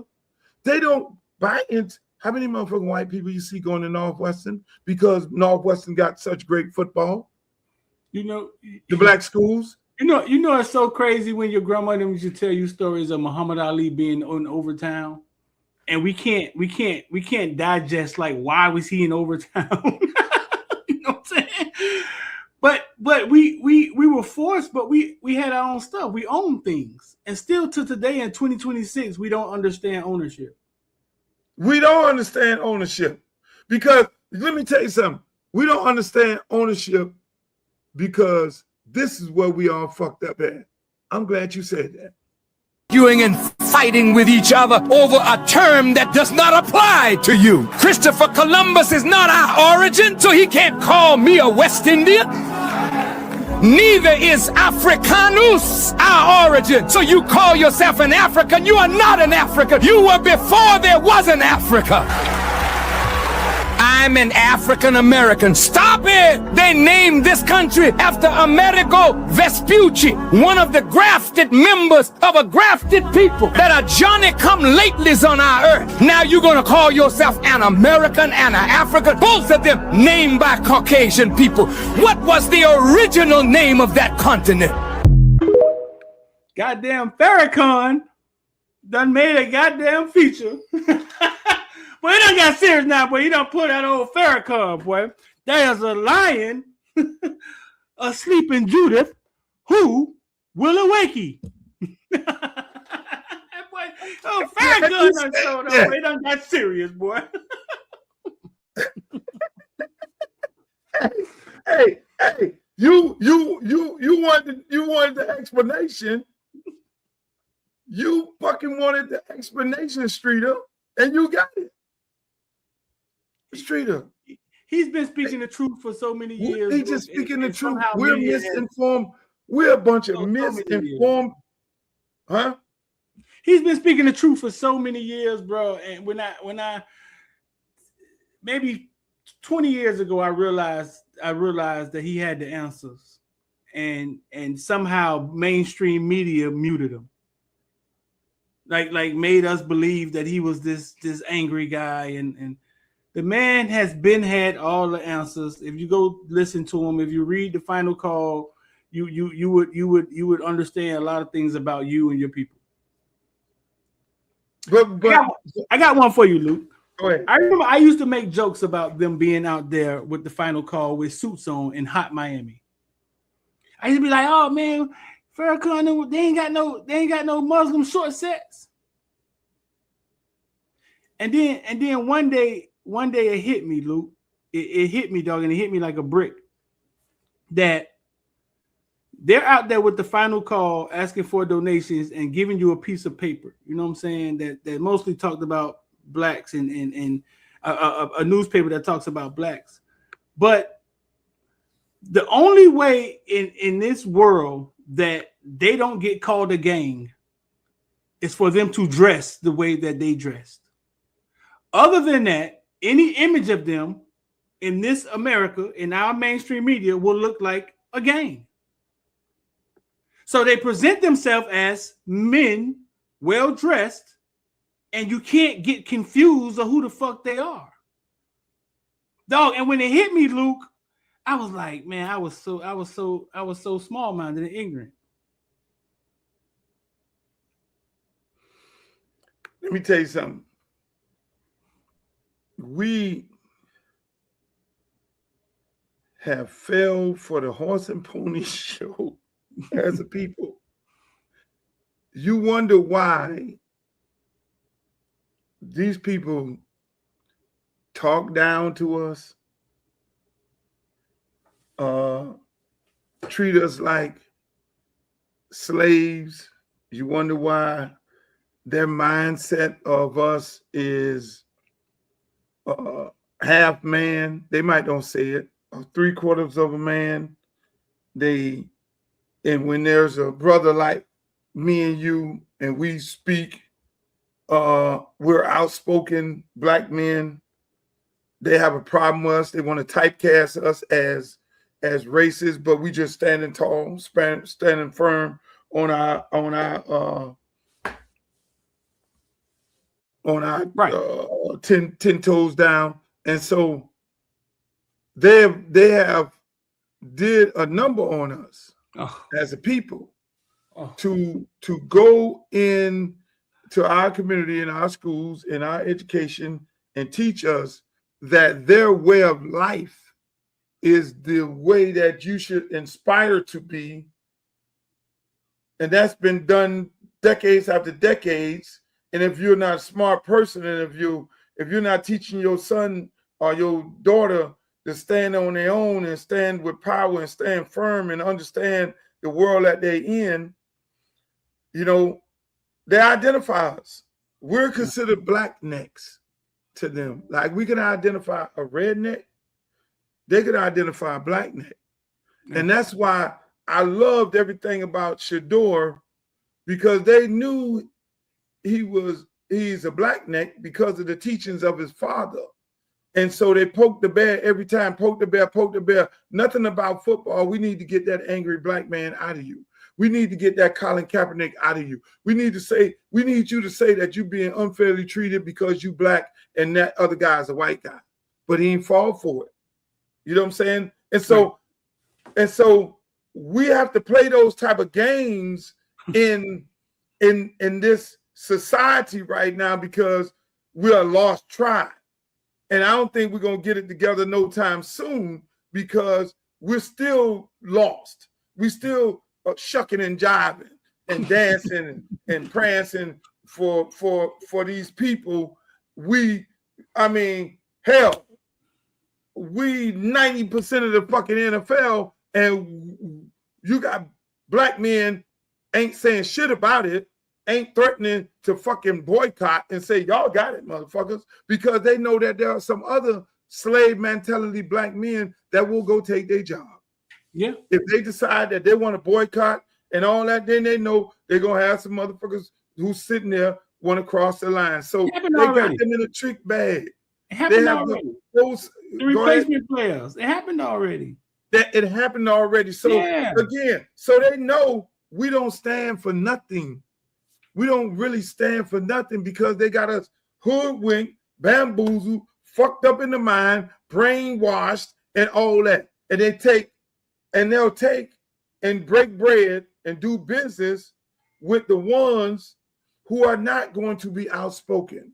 Only ones that could come in the room with them and they break bread with are the ones who do what? Sell their soul to them, who they could stand up and say, them people. They can even say the nigger word in the room with them, and they'll try them, and they won't say nothing. They'll be okay with that, just to be in the club, making the money, all the money, glorifying, putting on a big pedestal, putting names in the lights. We own that nigga. And unfortunately, that's what it is. And every other nigga wants to replace that nigga who they done put up on the pedestal, and they get mad with that nigga. So we're in a crab in the bucket mentality, and we're the only race of people that's like that. They fear the Mexicans. That's why this man going after Mexican, because them people eat together, drink together, party together. The dollar circulates within their community 1,000 times. So why do you want to get rid of a whole race of people? Is because they don't mean nothing to your bottom line.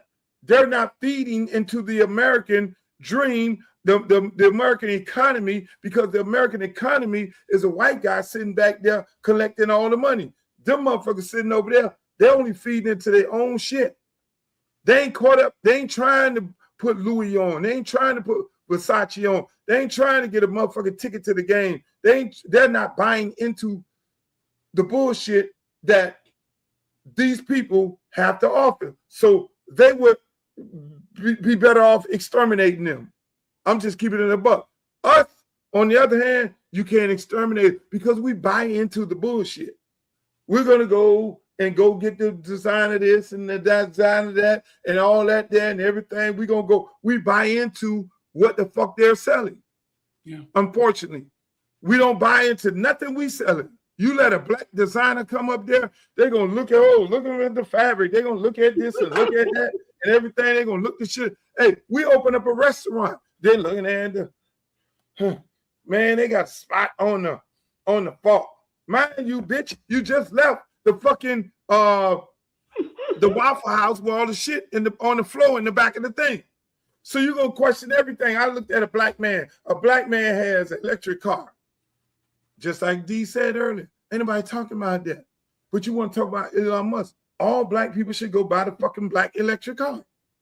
Make him a motherfucking billionaire. But we ain't gonna do that because we so stuck in the trying to be like them. We need to be like them. Only way we're accepted, if I don't get in a Range Rover and if I ride around the black man car, the first thing the people my consumer gonna say, oh, that nigga Luke must be broke. He got that fucking black man car. You know what I'm saying? So you kind of gotta damn near feed the machine because you know the machine is fucking ignorant. But that's why I do like this. I wear this shirt. I don't feed into the bullshit. You can't, I gotta have a Cuban link. That's the sign of success. I gotta call up some fucking Jacob the jeweler. That's a sign of success. Jacob the jeweler, make me a motherfucker. No disrespect to Jacob the jeweler. He doing his thing, but I gotta go and fucking, there's all these examples of success and it's not designed around giving back to your community, doing work in your community, doing the things that help empower the people around you. I talk about these sorry ass politicians all the time. These black politicians we got down here. I don't give a fuck if they get mad with me until you make niggas who you went to school with or in your community multi-millionaires. We'll go get a motherfucker from New York and give him the whole goddamn lay of the land. We'll go get a fucking white boy and bring and give him the whole goddamn shopping center in Miami Gardens. Yeah, we okay when we do business with the white man. Oh yeah, we're gonna bring in the white company. No, empower your own. Empower your fucking own. That don't do nothing for me. That's why people always say, Luke, why you don't be at certain places, moving in certain places with certain people? Because I'm not with the bullshit. I'm not with the bullshit in the music business. I'm not sitting up in there. I'm not selling my soul to the fucking devil. I'm not doing it locally in my own community because if it's bullshit, I'm not signing up to the bullshit. You feel me? And that's what it is. I fuck with you because you're a good guy. You're a black-owned company. You're doing your thing. You consistently get treated like shit by the University of Miami. They consistently treat. And listen, you ain't got to speak on it because you got credentials. Because you're the only black guy down there covering the motherfucking team, doing all the work, but they shit on you every time. But they'll get them same little motherfucking Cuban boys who you taught the business to, who looked up to you, who were understudies to you. They'll glorify them and put them on a pedestal, which I ain't mad at that because that is a Cuban head coach. He is supposed to look out for his people. But when we get the goddamn con, we don't look out for each other. We don't know how to. We don't do it because we're going to talk about, we for everybody. Look here, Shrita, if I run for office and make that decision on Sunday and say I'm running for office, I am running for Congress for the people, for the black people in that community. Fuck that. Yes, yes, there are some white people, there are some Hispanics in that district, but at the same time, I am black. We have been deprived more than anybody else. Black first, everybody else second. They can mark me down for that. They can sign you up for that. Sign me up for that. I'm sorry. I'm not going to be apologizing for it. I am not going to be apologizing for my blackness. I am here to serve black people at the end of the day, because we are the ones that have been hoodwinked, bamboozled, confused in the brain, oppressed, feet on the neck. Gotta give your kid a speech. I got 2 cars sitting out there right now. My son took him to get his driver's license. He got his driver's license. I'm nervous as fuck to let my child go out there and drive. Nigga, get in the back seat. I'm nervous to let my child go out there and drive. Lord help me if I was to have him out there driving and I get some fucking phone call, put some police and did some wild shit to him. I'm not there. I keep it a buck. This is the world that we have to live in, and we don't see this. We want to be inclusive of them. I know friends who just make these motherfuckers millionaires every fucking weekend. I ain't gonna call their names. I don't buy into that. I look at it for what it is. Buy your own shit. We need to support our own, but we ain't gonna do that because we gonna set. I'm going to the barber shop when I get off here. Happily go up into my barber, the black barber, cut my hair. My dollar translated one time. I'm gonna go to Sundays. I'm gonna go to finger licking. I'm gonna get me some shit. I'm gonna go to Reed food truck. I'm gonna spend my dollar is gonna circulate within the black community more than one time. Fuck that. That is my, and everybody should be on the same thing. Because if your dollar don't circulate, if you ain't spending money with your own people, what are you doing? What the fuck are we doing? I'm sorry to go off the deep. I know some people is probably confused about you saying the hurricane shitting on me. You know what I'm saying? What people don't realize is when they talk about media, bro, like, listen, I created one of the largest, maybe the largest grassroots media company in Florida. Like somebody who started from nothing and just started with one follower and created over 1 million cross social media. People don't realize I got 200,000 TikTok followers, 200,000 Facebook followers, 200,000 Instagram followers, 140,000 YouTube followers.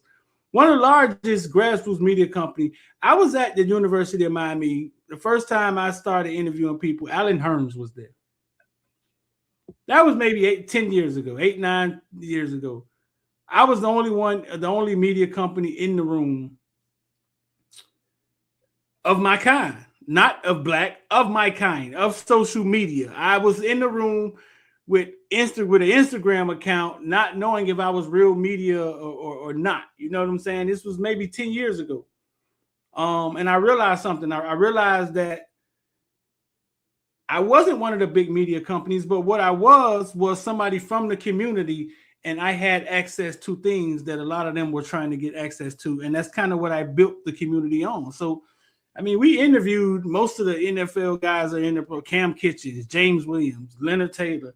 Like we had all these guys with us, you know what I'm saying? Like interviewing us. There's been coaches at University of Miami that told me, Street, we watch your interviews because the kids tell you things they wouldn't tell us as we recruit them. When I was saying that, I'm gonna say this. I've never got an interview with Mario Cristobal. I put in for it. I mean, but some of these guys that getting interviews with him wasn't even around when I started covering the Canes. That's what I'm saying. Right. So when you say they're sitting on me, like, you know what I'm saying? They credentialed me, you know what I'm saying? They finally gave me my just due. I mean, they're not giving you the respect, in my opinion, that you rightfully deserve. And I've earned it. I've earned it. You've earned it. And I'm using this as an example of all the issues that we have all across the country. These type of examples exist all across the country. They know that everybody knows that, like the young lady in Jacksonville, she speaks. She tells the coach, "Hey, coach, you had a great year," and all of a sudden she's unethical. She's unethical. But then why you asked the question before? Why does it have to be black and white? They made it like this. Then we have to go and pull up a fucking interview from a Cleveland Brown beat reporter who then says to the coach the same exact thing. Same thing. Nobody says Same anything. fucking thing. Nobody says he's unethical. But when it comes to us, it's unethical. When it comes to you, it don't take a rocket science. They know the value of you and your platform and everybody. And it's 1,000 streeters around the country right now. That's why when you walk into the room, you only see a few of us because the few have been pushed out. You feel me? So the few have been pushed out of media. One thing about it. Hey, look, I don't think it's 1,000. I don't think it's 1,000 people that did what I did. No, it ain't 1,000 people that did. Yeah, no, it might be 100 of us. Maybe I don't think it's 1,000 black guys that. I mean, you created a platform. Look, it's two. Y'all having the pleasure of talking to two motherfuckers on here that really pulled themselves up by the bootstraps. This man right here pulled himself up by the bootstrap, came with an idea called Footballville and brought that motherfucker up by the bootstraps, and he's still here God knows how many years later. Right. Same thing with me. Ain't nobody gave me no handout. I ain't get no fucking record deal. No, I am the record deal. I gave out the record deals. I just started goddamn hip-hop in the South when there was no hip-hop, when I got laughed at. And people thought it was a fucking joke. You know what I'm saying? So the thing is, our point, and I think we're just different than everybody else. Yeah. A large part of it. I look at you as an example, Luke. Totally different. Huh? I look at you as an example, and my lady all the time tells me, baby, you're gonna have to be twice as big, twice as bad. I look at what you've done, and I know anybody from Miami grew up to your music, and then I look at the trials and tribulations you got to go through, and I say to myself, well, goddamn, if Mr. I Want to Rock still can't get his flowers, right? I know it's gonna be hard for me, so I don't expect it, right? You know what I'm saying? I don't expect it. Luke, no, I'm gonna tell you. I'm gonna tell you when it hit me, Luke. I was sitting in the media room one day, and one of the media guys was saying that the black kids don't like to do interviews, right? He didn't say the black kids, he just said athletes. But goddamn it, the wide receivers and running backs, they're black. Okay. They don't like to do interviews, they don't like to talk, and this was early, so I didn't really know my place in media. I was one of the first dudes on the sideline with a cell phone. Not even gonna lie.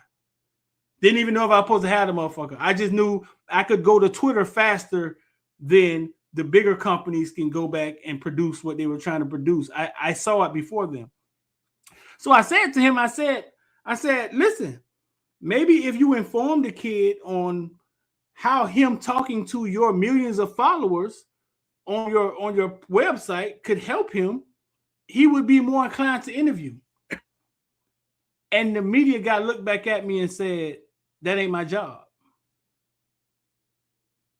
It's not my job to teach them like the value of interviewing. And that's when it hit me, Luke. It pissed me off, but that's when it hit me that they were trying to get into the community that I had came from. And I didn't have the backing of this huge media company behind me, but what I had was the kids, the people. They trusted me. And Streeter, tell me what music. The same thing happened with music. We were singing our motherfucking songs in the fields.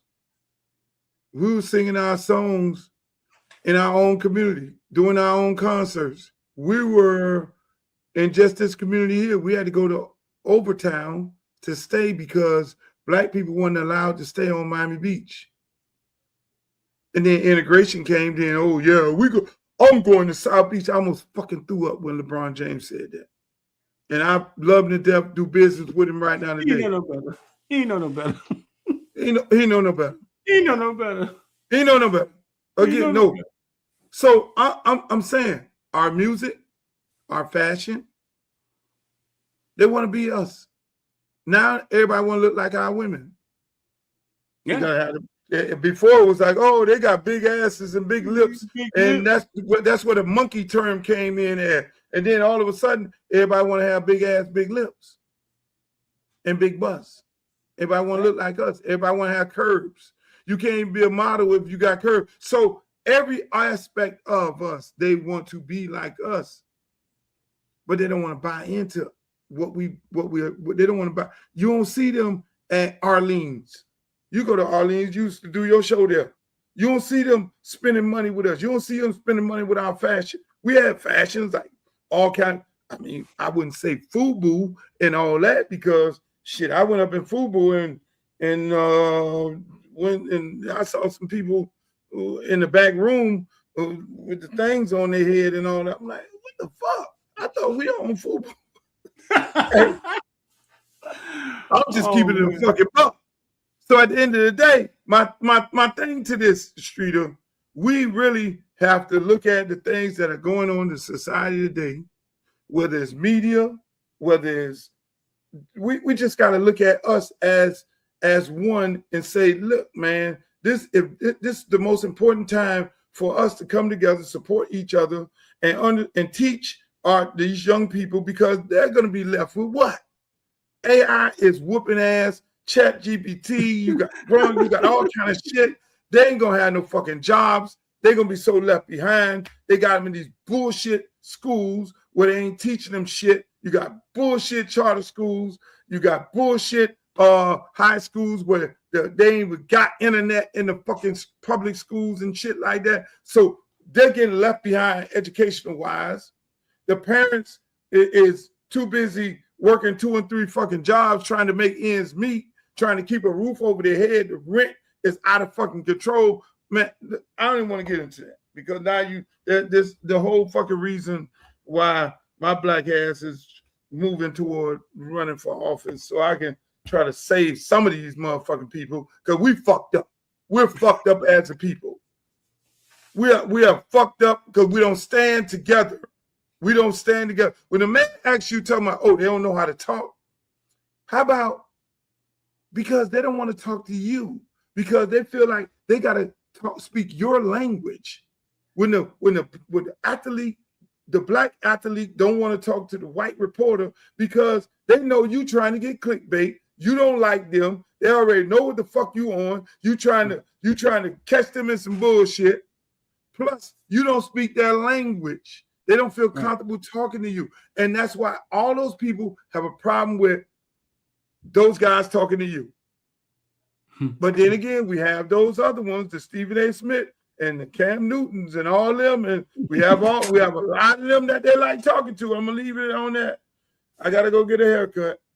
And then, I'm probably in my final days. I might have to stop by Tootsie's on the way. I don't think I could go in Tootsie's if I get elected, huh? I think after Donald Trump, I think you can do whatever you want to do. Just keep pointing at Donald Trump like you do in court. I like to reference Donald Trump on February the 6th. Just keep pointing at them. Hey man, with that said, ladies and gentlemen, I want to thank you guys for joining us tonight. Shouts out to my man Street. Appreciate you coming on. Hey man, y'all check Street out, Footballville. He's on all these platforms, Instagram, YouTube, TikTok. Y'all go look him up, like, share, and subscribe his page. Hey man, appreciate you, Streeter. As always, one love, my brother. Yep. Hey man, I enjoyed tonight. The night was good. I told you I was gonna be impactful. We had D-Love from D-Love Sports on there. We had my man Street on here. We talked some good shit. It was a beautiful night. We talked some politics, entertainment, and all that. We did it all right here. I mean, it's the Luke Show.